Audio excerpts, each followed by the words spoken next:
Assalamualaikum, bertemu kembali di channel kali ini tentang latihan dan pembahasan soal garis dan sudut yang kedua.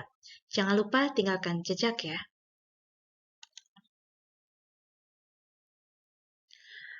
Soal yang pertama, perhatikan gambar berikut. Di sini terdapat gambar beberapa sudut yang membentuk sebuah garis lurus jika digabungkan dan ditanyakan berapakah nilai X serta pelurus sudut BCD.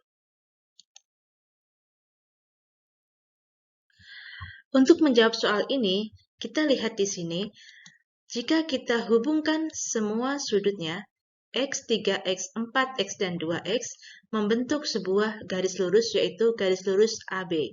Sehingga ketika kita jumlahkan semuanya, hasilnya adalah 180 derajat. Setelah kita hitung semuanya sejenis, maka diperoleh 10X sama dengan 180 derajat. Untuk mencari nilai X, kita bagi kedua ruas dengan angka 10, dan 180 dibagi 10 sehingga diperoleh X sama dengan 18. Untuk mencari pelurus sudut BCD, maka jawabannya adalah sudut ACD. Sehingga kita mencari besar sudut ACD, yaitu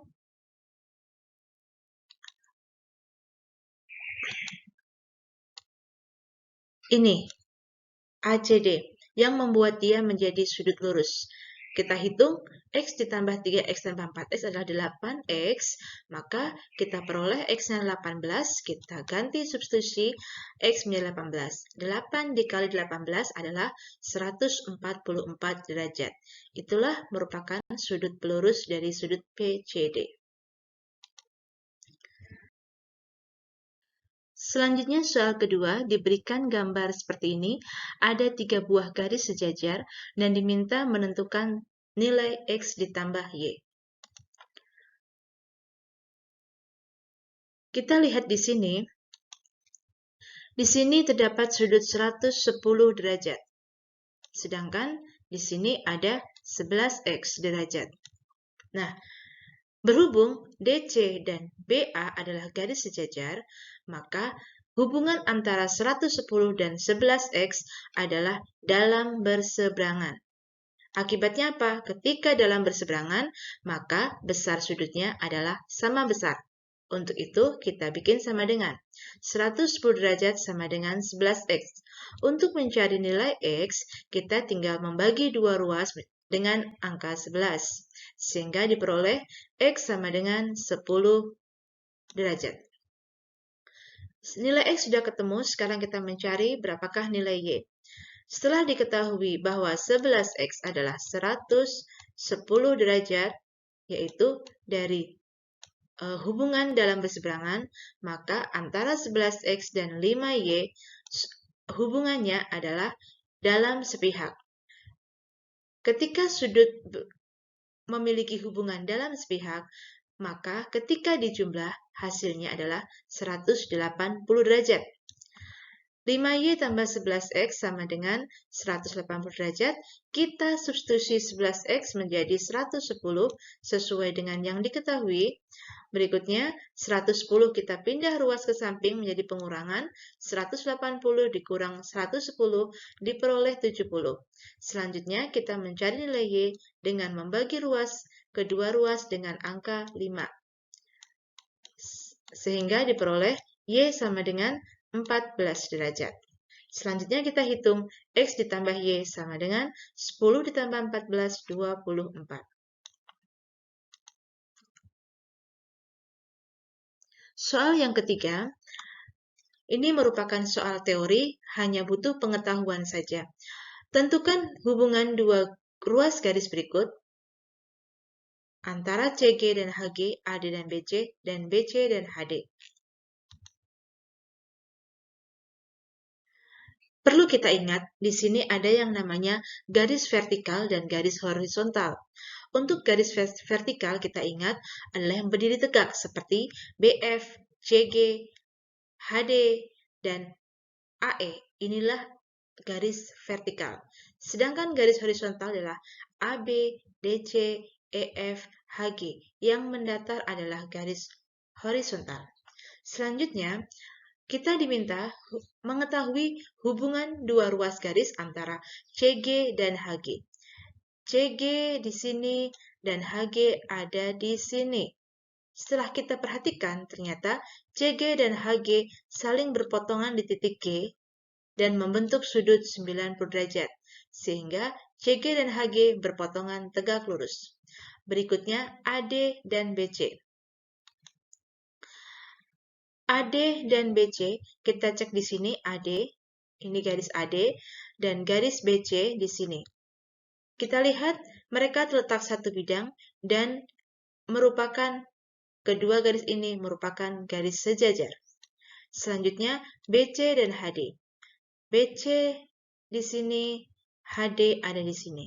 Kita bisa melihat terletak di dua bidang yang berbeda dan tidak ada dipotong dan juga bukan sejajar. Maka BC dan HD disebut sebagai bersilangan. Soal berikutnya, soal keempat, di sini juga masih teori, perlu kita ingat bahwa ketika ada dua buah garis sejajar dipotong dengan garis transversal atau garis lain akan membentuk beberapa sudut, di antaranya seperti soal berikut. Adapun jawabannya, kita kembali mengingat kembali ya, tentang beberapa jenis sudut. Ketika ada dua garis yang dipotong dengan garis lain, akan membentuk sudut yang namanya sudut saling sehadap, berseberangan, dan sepihak.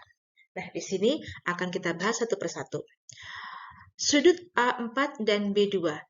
A4 dan B2. Kita ingat kembali, ketika di sudut yang terletak di antara dua garis sejajar, berarti A1, A2, B4, dan B3 merupakan sudut dalam. Selain itu, berarti merupakan sudut luar. Berhubung A4 dan B2 terletak di luar, maka kita cek di sini, kita hubungkan A4 dengan B2 menyeberangi atau memotong garis G.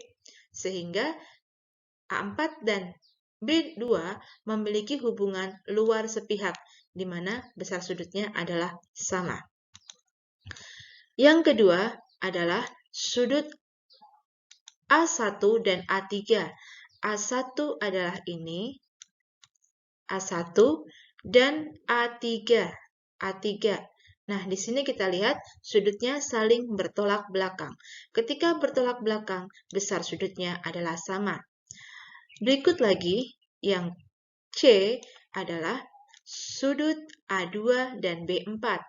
A2 dan B4 terletak dua-duanya ada di dalam dan memotong garis transversal, maka A2 dan B4 disebut sebagai sudut dalam berseberangan, di mana besar sudutnya adalah sama. Berikutnya, sudut yang keempat adalah A1 dan B4. A1 dan B4. Di sini terletak di dalam, berarti di antara dua garis sejajar, maka kedua sudut ini memiliki hubungan sudut dalam. Dalam apa kita cek di sini ada satu lancip, satu tumpul. Otomatis dan terletak di pihak G, garis G ya, di bagian atas.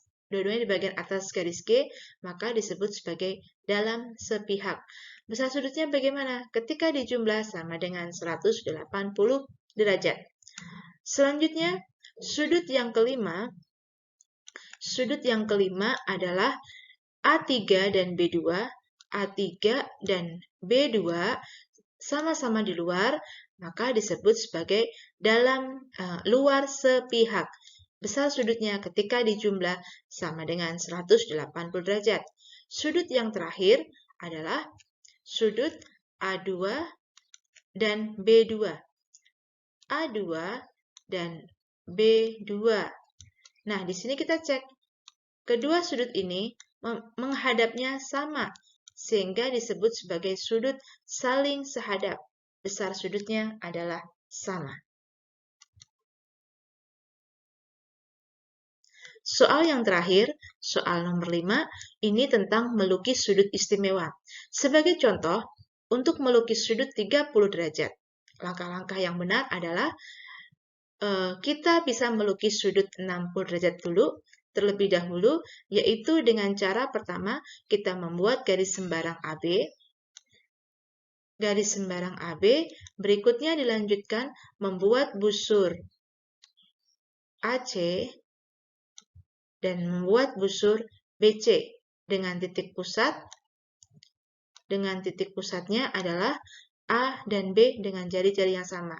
Terdapat titik potong, kemudian kita tarik garis bantu sehingga membentuk sudut 60 derajat. Setelah itu, bagilah sudut 60 derajat menjadi dua bagian, menjadi 30 derajat dengan langkah, berhubung di sini sudah ada garis busur yang memotong kedua sisi, yaitu BC, maka kita gunakan saja melalui titik C dan titik B, kita buat busur dengan jari-jari yang sama, yaitu yang pertama busur ini, yang kedua busur sebelahnya nih ya, dengan pusat di C dan B dengan jari-jari yang sama. Terdapat titik potong, kita tarik garis. Nah, inilah yang dinamakan sudut 30 derajat, sudah terbentuk.